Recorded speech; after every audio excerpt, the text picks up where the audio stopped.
Miracle of girl, 4, who was caught by hero neighbor after she was thrown from the 5th floor of Grenfell Tower inferno by her desperate mother. Clutching the little girl to his chest and looking up at the inferno raging above, this is a Grenfell Tower hero seconds after he caught a 4-year-old thrown from a window 50 feet above.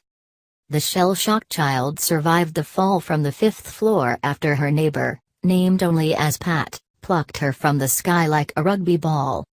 A witness said he then tucked her into his chest and cuddled the little girl as they sheltered from falling debris under a tree. As the little girl closed her eyes, her savior is shown staring up at the fire above, which consumed the entire 27-story West London Tower in minutes on Wednesday morning. Tragically, the 5-year-old's mother is feared to be among those who perished in the Grenfell Tower disaster, which is believed to have claimed more than 100 lives. The little girl was treated by paramedics at the scene and Pat was taken to hospital, according to the Mirror. Resident Cadelia Woods, 20, said, "The mum had the little girl's head wrapped in a towel and was holding her out of the window and was screaming for help. The fire was raging like crazy. It was about 2 a.m. and the flat was filled with smoke. Pat was calling, 'Drop her, I'll catch her.' The mum was screaming, 'No, no, I can't.' Pat kept reassuring her and then the girl dropped. Everyone's hearts stopped, but Pat managed to catch her like a rugby ball tucked into his chest." Pat's catch is one of many acts of great heroism that have emerged in the aftermath of the worst fire in Britain for decades. A baby who was thrown from the burning building is also thought to have survived unharmed after being caught by an anonymous member of the public. Samir Lamrani, an eyewitness at the scene, said she witnessed a man run forward to catch the child after a woman on the 9th or 10th floor indicated she wanted to drop it out of harm's way.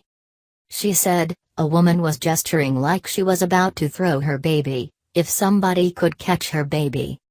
And somebody did, and a member of the public, a gentleman, ran forward and managed to grab the baby. Emza Lamrani said she believed the child survived unharmed. Another resident, named Zara, told LBC Radio that she had seen a woman throw a child out of the window from the 5th or 6th floor. She said, "One woman actually threw her son out of the window. I think he's okay. I think he might have just had some broken bones and bruises." A Grenfell Tower resident told Sky News of how he was able to get his family to safety after rushing them past the blaze a few floors below. The man, named Michael, said he had not been woken up by the building's alarm systems. He said, "I was in bed, I was on the verge of falling asleep, and I smelled plastic. I got up, I looked around the flat, checked the plugs, everything was okay. I went to the kitchen to smoke a cigarette, I've opened the window and I heard some woman saying, 'It's getting bigger. It's getting bigger.'" Michael said he grabbed his daughter and girlfriend and escorted them out of the building in his underwear before being supplied with clothes and a dressing gown by neighbors.